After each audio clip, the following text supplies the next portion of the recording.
ಜೈ ರಾಮಕೃಷ್ಣ. ನಮಸ್ತೆ. ಯುಗಾವತಾರ ಶ್ರೀರಾಮಕೃಷ್ಣ ಗ್ರಂಥಾಧ್ಯಯನಕ್ಕೆ ತಮ್ಮೆಲ್ಲರಿಗೂ ಸ್ವಾಗತ. ಆದರೆ ಇಂತಹ ಸ್ಮಶಾನವಾಸ, ವಿಚಿತ್ರ ಸಾಧನೆಗಳು, ಭೂತ ಪ್ರೇತಗಳ ಒಡನಾಟ ಇವೆಲ್ಲ ಯಾವ ಮನೆಯವರಿಗೆ ತಾನೇ ಪ್ರಿಯವಾದೀತು? ಆದರೂ ಕಾಮಾರಪುರಕ್ಕೆ ಮರಳಿದ ಕೆಲವು ತಿಂಗಳಲ್ಲಿ ರಾಮಕೃಷ್ಣರ ಆರೋಗ್ಯ ಬಹುಮಟ್ಟಿಗೆ ಸುಧಾರಿಸಿತು. ಹೊತ್ತು ಹೊತ್ತಿಗೆ ಊಟ ತಿಂಡಿ ಸೇವಿಸತೊಡಗಿದರು. ಇದರಿಂದ ಅವರ ಸೊರಗಿದ ಶರೀರ ಸ್ವಲ್ಪ ತುಂಬಿಕೊಂಡು ಚಂದ್ರಮಣಿಗೆ ಸಂತಸ ತಂದಿತು. ಅವರ ವರ್ತನೆಯೂ ಸಹಜ ಸ್ಥಿತಿಗೆ ಮರಳುತ್ತಿರುವುದನ್ನು ಗಮನಿಸಿದ ನೆಂಟರಿಷ್ಟರೆಲ್ಲ ಸಮಾಧಾನಗೊಂಡರು. ರಾಮಕೃಷ್ಣರು ಆಗಾಗ ಸ್ಮಶಾನಕ್ಕೆ ಹೋಗುವುದು, ದಿನದ ಹೆಚ್ಚಿನ ಸಮಯವನ್ನೆಲ್ಲ ದೇವದೇವಿಯರ ಪೂಜೆ ಧ್ಯಾನಗಳಲ್ಲಿ ಕಳೆಯುವುದು, ಉಟ್ಟ ಬಟ್ಟೆಯನ್ನು ಕಳಚಿ ಬತ್ತಲಾಗಿರುವುದು, ಇತರರ ಬುದ್ಧಿವಾದಕ್ಕೆ ಕಿವಿಗೊಡದಿರುವುದು ಇವೆಲ್ಲ ಇದ್ದೇ ಇತ್ತು. ಆದರೆ ಅದು ಅವರ ಹುಟ್ಟುಗುಣ, ಅದನ್ನೇನೂ ಬದಲಿಸಲು ಸಾಧ್ಯವಿಲ್ಲ ಎಂದು ತಿಳಿದು ಸುಮ್ಮನಾಗಬೇಕಾಯಿತು. ರಾಮಕೃಷ್ಣರ ಆಪ್ತೇಷ್ಟರಿಗೆ ಇನ್ನೊಂದು ಭಯವಿತ್ತು. ಇವನ ಆರೋಗ್ಯ ಈಗೇನೋ ಸುಧಾರಿಸಿದೆ, ಆದರೆ ಇದು ಎಷ್ಟು ದಿನ ಹೀಗಿರುವುದೋ ಯಾರಿಗೆ ಗೊತ್ತು? ಪ್ರಾಪಂಚಿಕ ಸುಖ ಭೋಗಗಳ ಕಡೆಗೆ ಸ್ವಲ್ಪವಾದರೂ ಗಮನ ಹರಿದ ಹೊರತು ಈ ವಿಮನಸ್ಕತೆ, ಈ ದೇವರ ಹುಚ್ಚು ಇವನನ್ನು ಪೂರ್ತಿಯಾಗಿ ಬಿಡಲಾರದು. ಅಲ್ಲಿಯವರೆಗೂ ನಾವು ಎಷ್ಟೇ ಕಷ್ಟಪಟ್ಟರೂ ನೀರ ಮೇಲೆ ಮಾಡಿದ ಹೋಮವಾಗುತ್ತದೆ ಎಂದು ಅವರೆಲ್ಲ ಮಾತನಾಡಿಕೊಂಡರು. ಆ ಹಿಂದಿನ ಹುಚ್ಚು ಮರುಕಳಿಸದಂತೆ ಮಾಡಲು ಚಂದ್ರಮಣಿಯೂ ರಾಮೇಶ್ವರನೂ ಸಾಕಷ್ಟು ಸಮಾಲೋಚನೆ ನಡೆಸಿದರು. ಎಷ್ಟೋ ಉಪಾಯಗಳನ್ನು ಹುಡುಕಿದರು.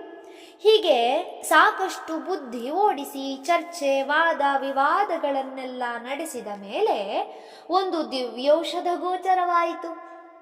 ಅಂತಿಂಥ ಉಪಾಯವಲ್ಲ ಅದು, ರಾಮಬಾಣ. ಆದರೆ ಸರಿಯಾಗಿ ಗುರಿ ತಲುಪಬೇಕು ಅಷ್ಟೆ. ಯಾವುದು ಆ ಉಪಾಯ?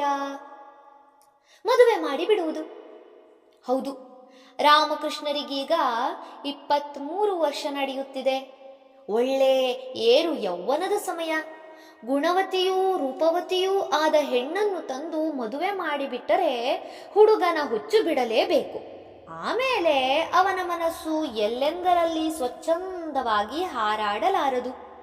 ಒಮ್ಮೆ ಸಂಸಾರದ ನೊಗ ಕೊರಳ ಮೇಲೆ ಬಿತ್ತೆಂದರೆ ಹುಡುಗ ಪ್ರಪಂಚದ ಸರಿದಾರಿಯಲ್ಲೇ ಮುನ್ನಡೆಯುವಂತಾಗುತ್ತದೆ. ಇದು ಚಂದ್ರಮಣಿ ರಾಮೇಶ್ವರರ ಲೆಕ್ಕಾಚಾರ. ಅಲ್ಲದೆ ರಾಮಕೃಷ್ಣರು ಯೌವನಾವಸ್ಥೆಗೆ ತಲುಪಿದ್ದರೂ ಅವರು ಒಬ್ಬ ಪುಟ್ಟ ಹುಡುಗನಂತೆ ಎಲ್ಲ ವಿಷಯಗಳಲ್ಲೂ ತಮ್ಮ ತಾಯಿಯನ್ನು, ಅಣ್ಣನನ್ನು ಅವಲಂಬಿಸಿಕೊಂಡಿದ್ದರು. ತಮ್ಮ ಸ್ವಂತ ಲೌಕಿಕ ವ್ಯವಹಾರಗಳ ಜವಾಬ್ದಾರಿಯನ್ನು ತಾವೇ ಹೊರಬೇಕೆಂಬ ಬುದ್ಧಿ ಅವರಲ್ಲಿ ಕಿಂಚಿತ್ತಾದರೂ ಕಾಣುತ್ತಿರಲಿಲ್ಲ.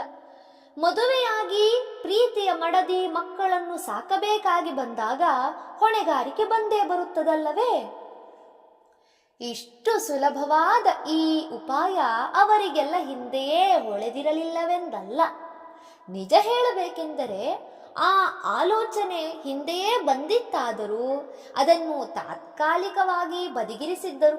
ಕಾರಣ ಹಣದ ಸಮಸ್ಯೆ. ಗಂಡಿನವರಿಗೇಕೆ ಹಣದ ಚಿಂತೆ ಎನ್ನುವಂತಿಲ್ಲ. ಏಕೆಂದರೆ ಆ ಕಾಲದಲ್ಲಿ ಬಂಗಾಳ ಪ್ರಾಂತದಲ್ಲಿ ಪ್ರಚಲಿತವಿದ್ದುದು ವರದಕ್ಷಿಣೆಯಲ್ಲ, ಕನ್ಯಾಶುಲ್ಕ. ಕುಲವಂತಳಾದ ಯೋಗ್ಯ ಕನ್ಯೆ ಬೇಕೆಂದರೆ 500ರಿಂದ 1000 ರೂಪಾಯಿಗಳಷ್ಟು ಶುಲ್ಕ ತೆರಬೇಕಾಗಿತ್ತು. ಆದರೆ ರಾಮೇಶ್ವರನಿಗೆ ಅಷ್ಟೆಲ್ಲ ಖರ್ಚು ಮಾಡುವ ಶಕ್ತಿ ಇರಲಿಲ್ಲ. ಅವನ ಆರ್ಥಿಕ ಸ್ಥಿತಿ ಚೆನ್ನಾಗಿದ್ದಿದ್ದರೆ ಅದು ಬೇರೆಯೇ ಕಥೆಯಾಗಿತ್ತು. ಅಂತೂ ಗದಾಧರನ ಮದುವೆ ತಡವಾಗಲು ಈ ಬಡತನವೇ ಕಾರಣವಾಗಿ ಕುಳಿತಿತ್ತು. ಆದರೆ ಪ್ರಾಪ್ತ ವಯಸ್ಕಳಾಗದ ಎಂದರೆ 4-5 ವರ್ಷ ವಯಸ್ಸಿನ ಹುಡುಗಿಯನ್ನು ಮದುವೆಯಾಗುವುದಾದರೆ ಅಷ್ಟರ ಮಟ್ಟಿಗೆ ಶುಲ್ಕ ಕಡಿಮೆ. ಹಾಗಾದರೆ ಹಿಂದೆಯೇ ಗದಾಧರನಿಗೆ ಅಂತಹ ಒಂದು ಪುಟ್ಟ ಹುಡುಗಿಯನ್ನೇ ತಂದು ಗಂಟು ಹಾಕಿದ್ದರಾಗಿತ್ತಲ್ಲ. ಇಷ್ಟು ಹೊತ್ತಿಗೆ ಆಕೆ ಬೆಳೆದು ದೊಡ್ಡವಳಾಗಿ ಇವರಿಗೆ ಅನುರೂಪಳಾಗುತ್ತಿದ್ದಳು ಎಂದರೆ ದೈವೇಚ್ಛೆಯೊಂದಿದೆಯಲ್ಲ. ಹೋಗಲಿ, ಇನ್ನಾದರೂ ತಡ ಮಾಡಬಾರದೆಂದು ರಾಮೇಶ್ವರನೂ ಚಂದ್ರಮಣಿಯೂ ಆಲೋಚಿಸಿ ಕಾರ್ಯಸನ್ನದ್ಧರಾದರು. ಸುತ್ತಮುತ್ತಲ ಹಳ್ಳಿಗಳಲ್ಲೆಲ್ಲ ವಧುವಿನ ಅನ್ವೇಷಣೆಗೆ ಪ್ರಾರಂಭವಾಯಿತು. ಆದರೆ ಇನ್ನೊಂದು ವಿಷಯ, ಮನೆ ಮಂದಿಯೆಲ್ಲ ಸೇರಿ ಮದುವೆ ಮಾಡಬೇಕೆಂದು ತೀರ್ಮಾನಿಸಿ ಬಿಡಬಹುದು, ಆದರೆ ಗಂಡು ಒಪ್ಪಬೇಕಲ್ಲ. ಸದಾ ದೇವರ ಹುಚ್ಚಿನಲ್ಲೇ ಇರುವವರು ಮದುವೆಗೆ ಒಪ್ಪುವುದುಂಟೆ? ಇಂತಹ ಹುಡುಗರು ಮೊದಲು ಹೇಳುವುದೇ ಮದುವೆಯಾಗಲೊಲ್ಲೆ ಎಂದು. ಹಾಗಿರುವಾಗ ಮದುವೆಯ ಸುದ್ದಿ ರಾಮಕೃಷ್ಣರ ಕಿವಿಗೆ ಬಿದ್ದು ಅವರು ಇಲ್ಲದ ನೆಪ ಹೂಡಿ ಮೊಂಡಾಟ ಪ್ರಾರಂಭಿಸಿದರೆ? ಆದ್ದರಿಂದ ಈ ವಿಷಯ ಅವರ ಕಿವಿಗೆ ಬೀಳದಂತೆ ಎಲ್ಲರೂ ಎಚ್ಚರ ವಹಿಸಿದರು. ಆದರೆ ರಾಮಕೃಷ್ಣರಂತಹ ಕುಶಾಗ್ರಮತಿಗೆ ಇವೆಲ್ಲ ಗೊತ್ತಾಗಲು ಎಷ್ಟು ಹೊತ್ತು ಬೇಕು? ಮನೆಯವರ ಪರದಾಟವನ್ನು ಕಂಡು ಮನದಲ್ಲೇ ನಕ್ಕರು.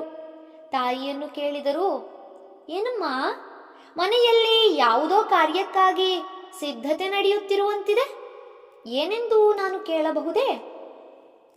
ಒಂದು ಕ್ಷಣ ಚಂದ್ರಮಣಿ ತಬ್ಬಿಬ್ಬಾದಳು. ಆದರೆ ಇನ್ನು ವಿಷಯವನ್ನು ಮುಚ್ಚಿಡಲು ಸಾಧ್ಯವಿಲ್ಲ ಎಂಬುದು ಅವಳಿಗೆ ಅರ್ಥವಾಯಿತು. ಹೇಳಿದಳು, ಮಗು, ಮತ್ತೇನಿಲ್ಲ, ನಿನಗೆ ಮದುವೆ ಮಾಡಬೇಕು ಎನ್ನುವುದು ನಮ್ಮೆಲ್ಲರ ಇಚ್ಛೆ. ಆದ್ದರಿಂದ ಒಬ್ಬಳು ಒಳ್ಳೆಯ ಹುಡುಗಿಯನ್ನು ಹುಡುಕುತ್ತಿದ್ದೇವೆ. ಹುಡುಗಿ ಸಿಕ್ಕಿದ ಒಡನೆ ಮದುವೆ. ನಿನ್ನೊಬ್ಬನ ಮದುವೆಯಾಯಿತೆಂದರೆ ನನಗೆ ನಿಶ್ಚಿಂತೆ. ಈಗ ಇವನು ಏನಾದರೂ ತಕರಾರು ಪ್ರಾರಂಭಿಸಬಹುದು ಎಂದು ಎಲ್ಲರೂ ನಿರೀಕ್ಷಿಸಿದ್ದರು. ಆದರೆ ಅದೇನು ವಿಚಿತ್ರವೋ ಏನೋ, ರಾಮಕೃಷ್ಣರು ಒಮ್ಮೆ ಕೂಡ ನನಗೆ ಮದುವೆ ಬೇಡ ಎಂದೋ ಅಥವಾ ನಾನು ಈಗಲೇ ಮದುವೆಯಾಗುವುದಿಲ್ಲ ಎಂದೋ ಹೇಳಲೇ ಇಲ್ಲ. ಬದಲಾಗಿ ಮನೆಯಲ್ಲಿ ಯಾವುದಾದರೂ ಹಬ್ಬ ನಡೆದರೆ ಮಕ್ಕಳು ಸಂಭ್ರಮ ಪಡುವುದಿಲ್ಲವೇ, ಹಾಗೆ ಸಂತೋಷದಿಂದಿದ್ದು ಬಿಟ್ಟರು. ಮನೆಯವರೆಲ್ಲರಿಗೂ ತಲೆಯ ಮೇಲಿನಿಂದ ದೊಡ್ಡ ಭಾರ ಇಳಿದಂತಾಯಿತು. ಧನ್ಯವಾದಗಳು. ಮುಂದುವರಿದ ಭಾಗ ಮುಂದಿನ ಸಂಚಿಕೆಯಲ್ಲಿ. ಓಂ ಶಾಂತಿ ಶಾಂತಿ ಶಾಂತಿ. ಹರಿ ಓಂ ತತ್ಸತ್. ಶ್ರೀರಾಮಕೃಷ್ಣಾರ್ಪಣಮಸ್ತು. ಸರ್ವೇ ಜನ ಸುಖಿನೋ ಭವಂತು. ಜೈ ಶ್ರೀಮಾತಾ.